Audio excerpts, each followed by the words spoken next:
Hello and welcome to another episode of the Empowering Leaders podcast. At Aleda, we are passionate about inspiring connections and creating a world of collaboration. Our signature program, Aleda Connect, curates groups of 5 to 6 leaders from diverse backgrounds in sport, industry, social venture and the arts who come together to learn, to connect and to collaborate. It's been amazing. Here you are on this Zoom call, feeling within the first session like you intimately know these people and care for them. And then all of a sudden realizing that even though you're in totally different industries, we're all going through the same thing, or we've been through it and we can help each other, or there's just this hurdle that you can't see past. And then you share it with the group and there's 5 answers in 40 minutes and you think, I have not slept for 2 weeks thinking about that. Like, how is this possible? So you're listening to stories and the breadcrumbs of what makes success, and I constantly get something out of these Zoom calls and catch-ups because we're all living the same stuff, aren't we? Extraordinary people with extraordinary experience. What happens there is magical. The Empowering Leaders podcast is proudly brought to you by Victoria University, where cutting-edge sports and exercise science facilities like heat chambers, performance labs, and altitude environments mean VU is ranked 7th in the world for sports science. VU, uniquely you. As always, a big thank you to Jason Nicholas and his team at Temper Bedding, a mattress like no other. If you enjoy listening to the Empowering Leaders podcast, be sure to subscribe, and please, if you have a moment, we would love you to leave a review so we can reach more listeners and empower more leaders. Hello and welcome to the Empowering Leaders podcast. Over the past few months, we've been asking our guests one big question. What does artificial intelligence mean for leadership, for creativity, and for even being human? The answers have been fascinating, sometimes confronting, but full of unique insights. We're living through a moment that's changing everything, how we think, how we work, and definitely how we lead. AI is no longer on the horizon, it's here, and it's already reshaping what's possible in every field. This episode is about leadership and the qualities that no machine can replicate: empathy, integrity, curiosity and courage. We've brought together some of the most thought-provoking insights from the incredible leaders we've spoken to this year to explore what happens when human intelligence meets machine intelligence, the opportunities it creates and the values that will matter most in this new world. From every leader we've spoken to, one thing is incredibly clear. No matter how powerful AI becomes, the future will still belong to those who can listen well, who can adapt, and who can connect. Enjoy. What does your daily work life look like with AI now, and how are you using it on a day-to-day basis? Well, I use it for everything. So I literally do all of my planning in Claude. So I use Claude as a tool I typically use, but it's similar to ChatGPT if you use that. But if I was thinking about a strategic question, I would be using Claude to challenge my thinking in that. I'll be saying, this is what I'm thinking, what might I have missed? What else could I be thinking of on this topic? Challenge me, etc. So I would use the AI there as like a strategic thought partner. If I was preparing for a tough conversation with someone and trying to think about how do I land that message well, this is what I want to get across, but I'm wary of A, B, and C, I would use Claude to kind of, again, coach me through that. So I use Claude a lot as a coach, and sometimes as a CEO and a chairman, you can have a lot of people around you that disagree with you, and as much as you might want to encourage them to challenge you on things, it can be tough. So I use Claude a lot for that. I use Claude to research things. So if I want to understand a topic in more detail, I would use AI to do that. Whereas previously, maybe I would have asked someone to go and look at that for me. I would use AI. So I literally use it for everything that I do. So it's a bit like if I said to you, how do you use the internet?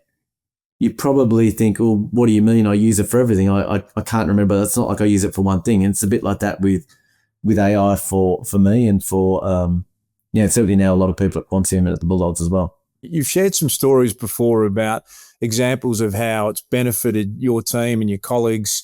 Can you give us a story of how you've been able to use that effectively within the teams that you lead? One of the interesting things about kind of launching with a message of the default, you try to change the default of the way people work. So it wasn't about us saying, right, we want to transform A. It was more that we wanted to transform the way that people thought about how they do their work. So for example, our engineers, when they write code, we knew that with that sort of messaging, what we were trying to get them to do is use AI to write a lot of the code that they write. So AI tools can write code incredibly well. So if you're an engineer not using AI tools to write code, you are suddenly going to produce a lot less than someone with the same skill set who also use AI. So it's really kind of becomes compulsory as a way of working for coders to be able to do that. But then there was some other things that came up that we didn't anticipate. So I'll give you an example. Our network went down one day at Quantium, which is a pretty rare thing, but all of a sudden, no one at work could work. All our systems were down, our email was down, our internet was down, basically. So that's a very costly thing for our business because no one's able to function properly. Now, we paid an external company about $1 million a year to give us 24-hour tech support on that sort of thing going wrong. So our network engineer in that situation, he took what's they're called log files, which was of what went wrong with our network. He sent those log files to this company to say, here's the problem. Now they responded back. I think they responded back maybe 4 hours later to say, we're onto it. We'll get back to you within 24 hours. Now, thankfully, that same engineer thought, well, I've done that. Now I'm actually going to, why don't I throw it into Claude and see if Claude can solve this?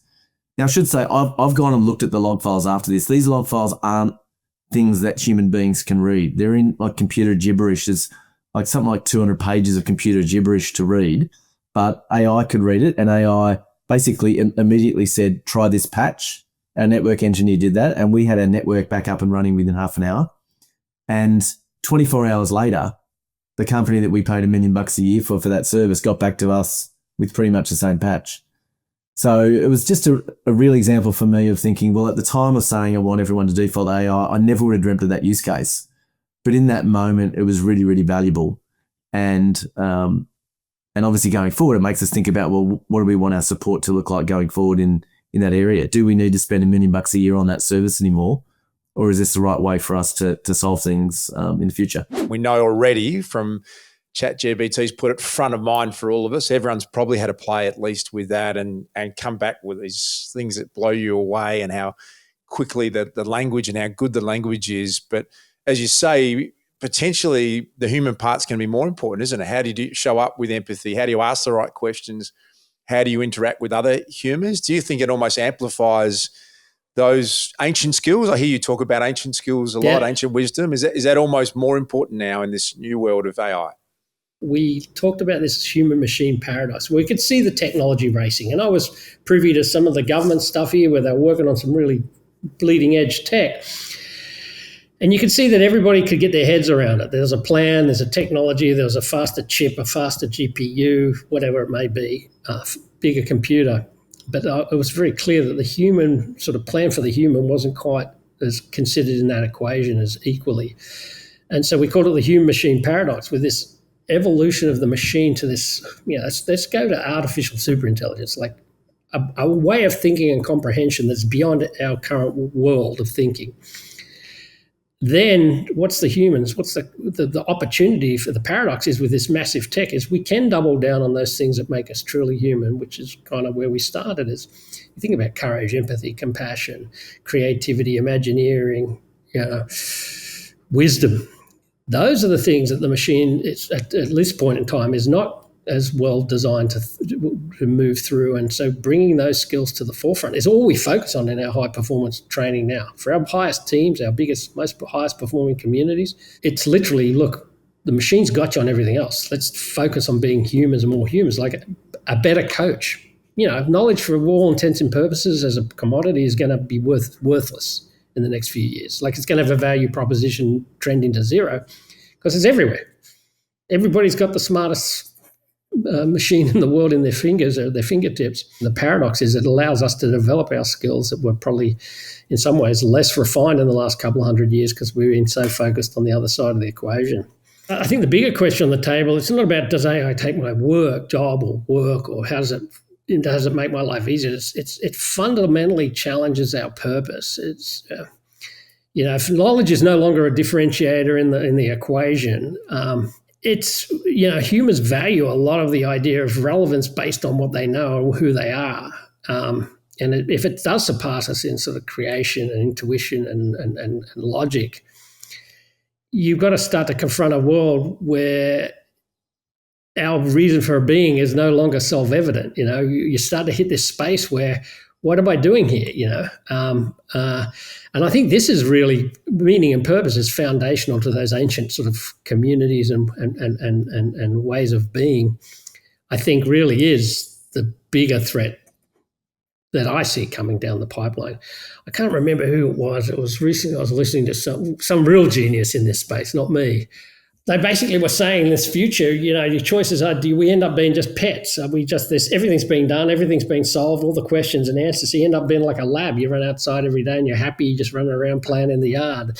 And so I think thinking about your role in this sort of future state is going to be an interesting conversation. And we're about the human side of it. So for us, tripling down, our biggest programs, like I said, running creativity, leadership, Imagineering, developing character, virtue, justice, prudence, empathy. That's the differentiator for us. And funnily enough, the best programs in the world have always done a lot of that. They're just now being, I think, realizing that that's where most of the bang for your buck's going to be had. What's AI going to be like for all of us in the coming years? Oh, man, that's a really big question. and I truly think if anyone's got the answer, they're probably lying to you. Like, I mean, maybe I'll preface it with, I'm incredibly optimistic about what AI can achieve, but I'm also realistic about, what it can do today. There's no doubt that this is a proper industrial revolution moment in history in terms of where we are with AI. And there's no doubt that probably for the first time in humanity, especially given the leap from machine learning to generative, when ChatGPT was introduced and kind of, everyone jumped on that. For the first time, there's probably a lot of brilliant minds focused on making it better and finding use cases and obviously probably looking to get rich in at the same time.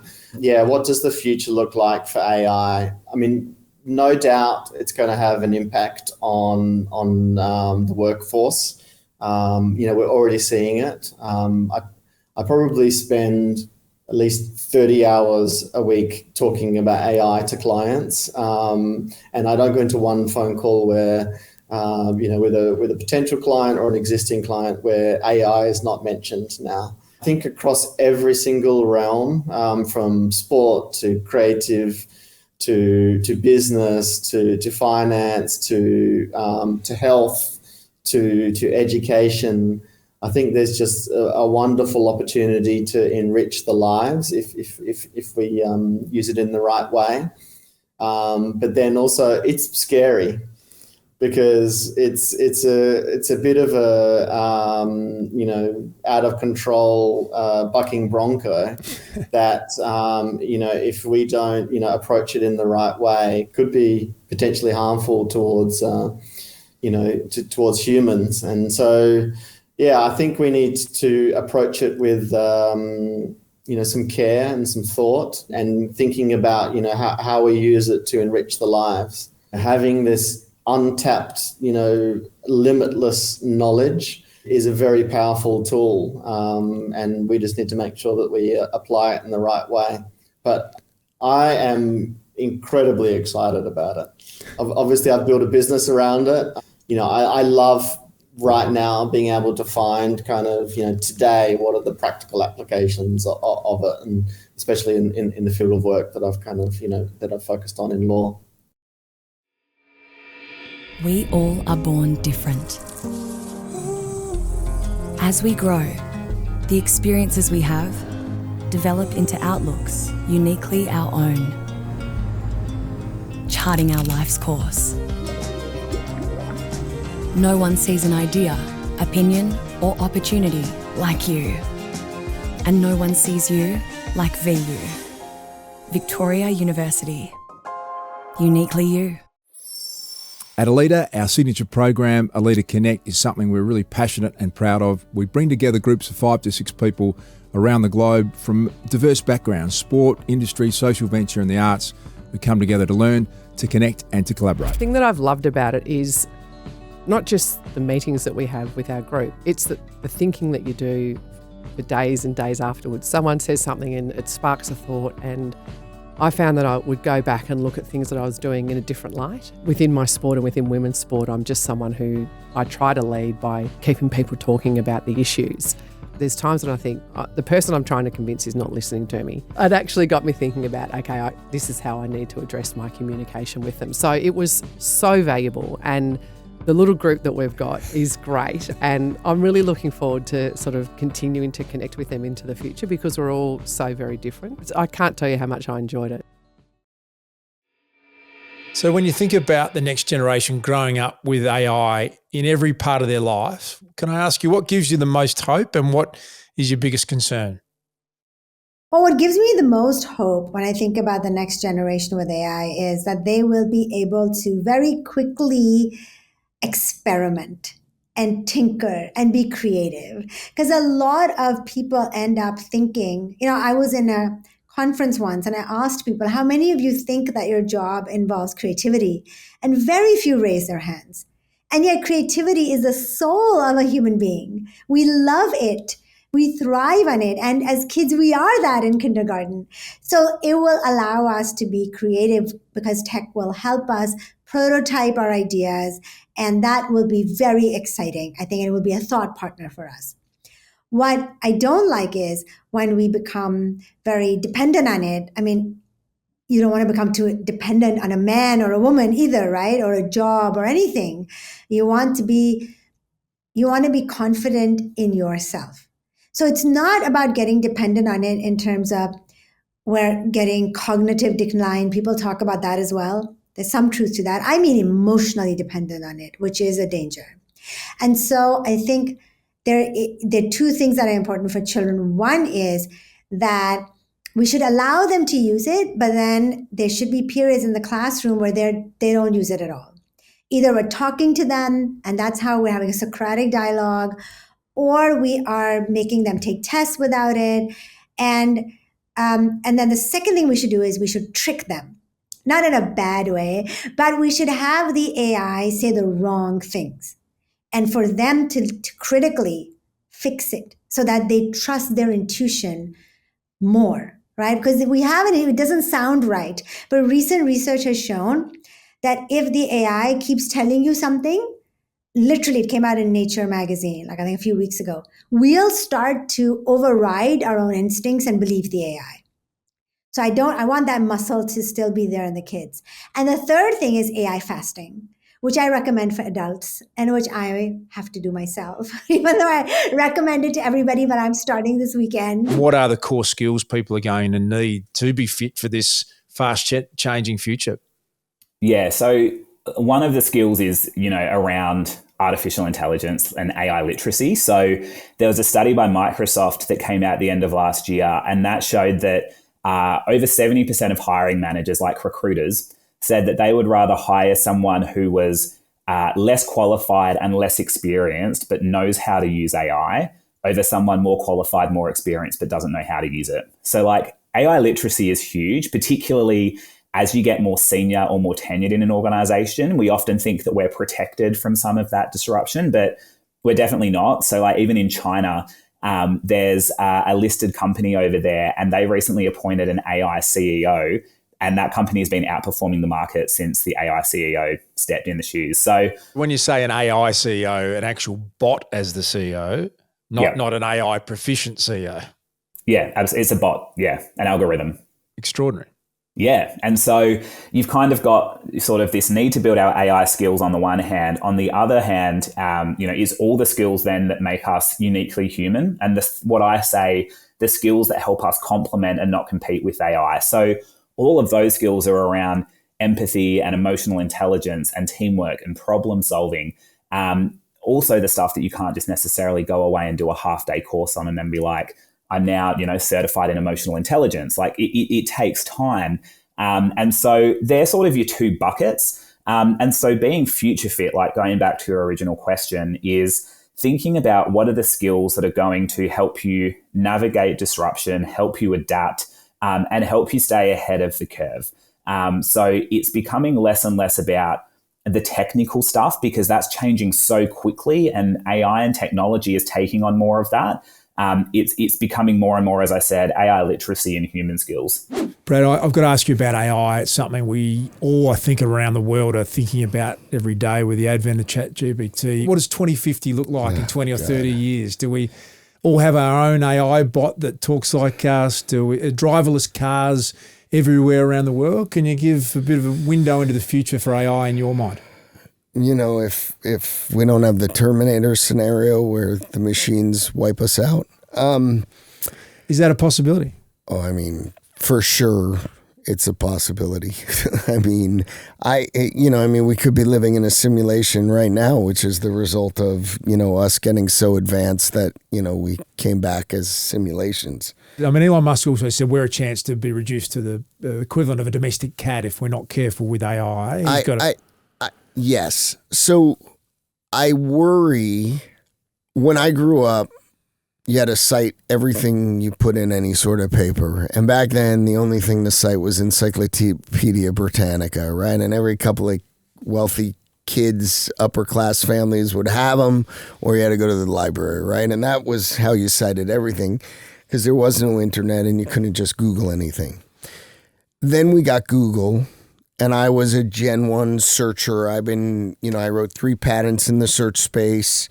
What I loved about search was the ability to get to the information and then either verify the source or not verify the source. The problem I have with where we're getting with AI is you don't know what the inputs were.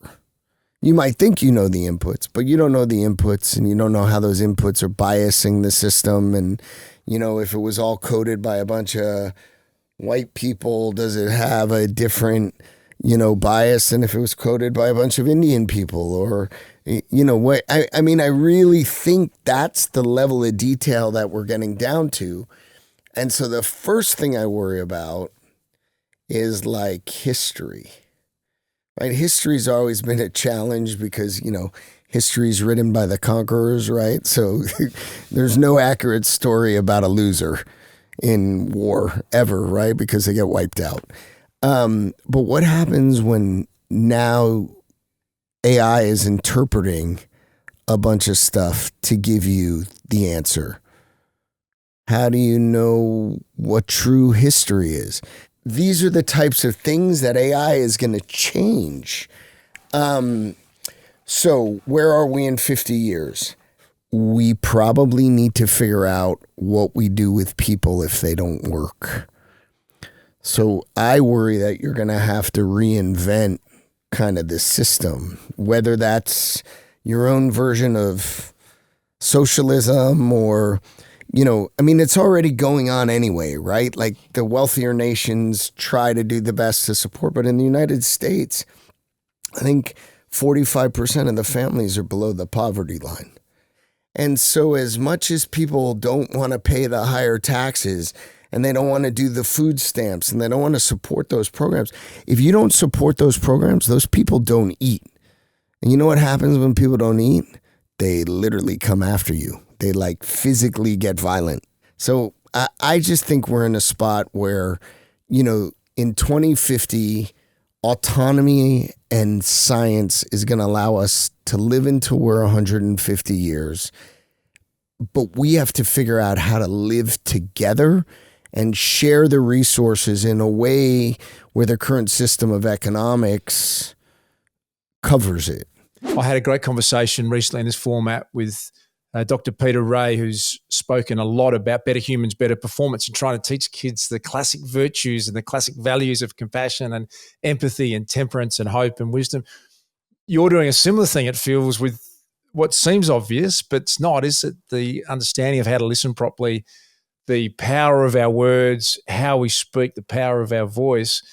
Do we need to revamp education? And none of these things are taught, are they? We don't learn any of these things unless we perhaps stumble across a talk like yours. Yes, I think we have to revamp education fundamentally. I mean, there's Ken Robinson's great TED Talk, the number one of all time, about how, we educate out of them curiosity and confidence and creativity. And the thing that we need to teach children more than anything else now is confidence in problem solving and discovering things. And if we want them to have that in connection with other people, then yes, we need to teach them speaking and listening. Absolutely. Those are really critical skills. I could foresee a totally different syllabus where we're not teaching legacy subjects, which they won't need in 10 years or even in 2 years. We're now seeing many, many children and young adults disengaging from education because they can have ChatGPT write the answer to the essay. They can't be bothered to read books because it's all just stuff they're supposed to remember for exams and then they won't use again in the rest of their lives. We need to really adopt a different attitude towards education, I think, which is all about fundamental skills. And those skills are about being curious, about confident, about creative, about discovering, about connecting, all of these kind of things, which are the base level skills. Those are the things we need to teach them first and foremost. And yes, speaking and listening should be in that mix. I had a long conversation with Conrad Wolfram. He's a genius and focuses in the area of computation. That is to say, formalizing really difficult real world challenges and decisions, risk assessment. How do you make a decision about these 10 variables that are going on out there in the real world, and formalizing that in a language which allows you to really work it through in a logical way. And he was saying the same thing. We need to teach children that as well, computation, the ability to put things together in a logical framework that makes it understandable. It's not maths, it's not code, it's above those things, but it's below kind of natural language. It's unfortunate that the ability to change education is much slower than the pace of change in the world that is requiring that different education. Particularly in a world where AI is increasingly becoming a tool that we all use and should use, and I encourage my team to use it, but you cannot beat the power of relationships between people. And I think that's the basis of success at work, but also I think for me, one of my big leadership takeaways, both in terms of what I've learned from people and how I lead myself, it is about those relationships. Yeah, it's a great takeaways of the power of relationships, even more so, as you said, with the AI world just expanding so quickly amongst us. It feels as though that the authentic relationships are going to be more important, as they always have been, but maybe more important than ever before. What sort of traits do you think are going to still be more important as a leader as we become a more AI-generated world? I think probably the thing that's going to stand out, and I tell my kids this a lot, is the ability to kind of ask questions and seek to understand. Things might get served to you, but they don't always get served to you in the way that is going to enable you to solve it, and I still talk about this. Like, AI is not perfect at the moment. It's what, we get things called hallucinations, right? Where you're sent something which is a hallucination. It's not even what you're looking for, which is why a lot of these tools still have a like button or a give feedback button, because they're still working through how do they get better.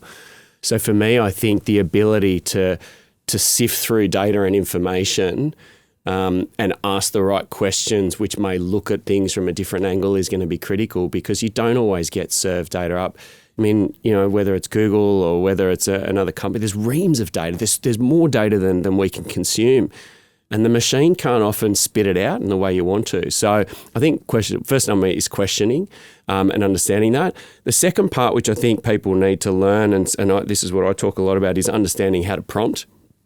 In a world where everyone's using AI, do you know how to ask the right questions so that AI can serve you the right information? So it's next level down. There's this great course from IBM. It's a free course online, and what it does is it teaches you how to prompt the system in a way that gets you higher quality answers, gets you better quality research. So I think for me, asking those questions but understanding how to prompt is going to be critical.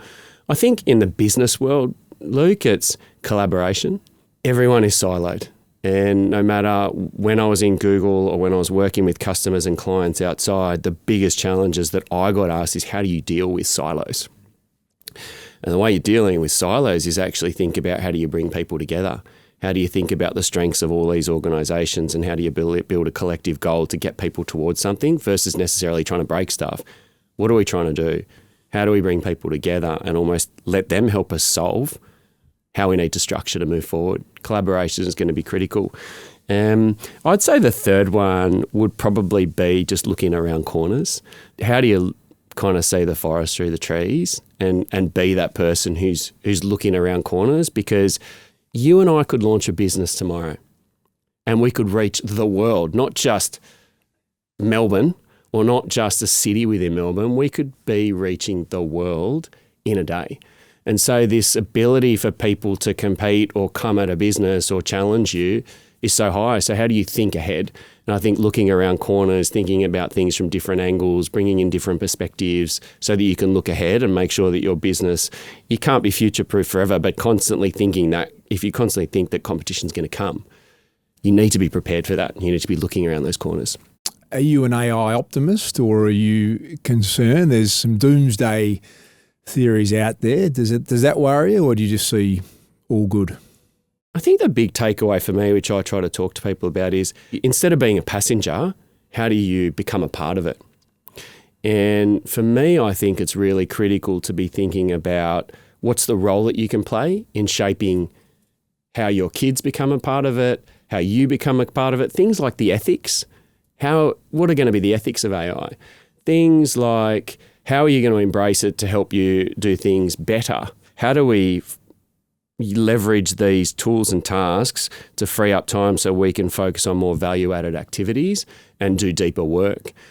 So for me, I don't know if I'm an optimist or a pessimist, but I definitely think we should become a part of it, learn how to use it, and probably get involved and help steer the ship, because I think we all play a role as individuals, as business leaders, to want to be a part of it.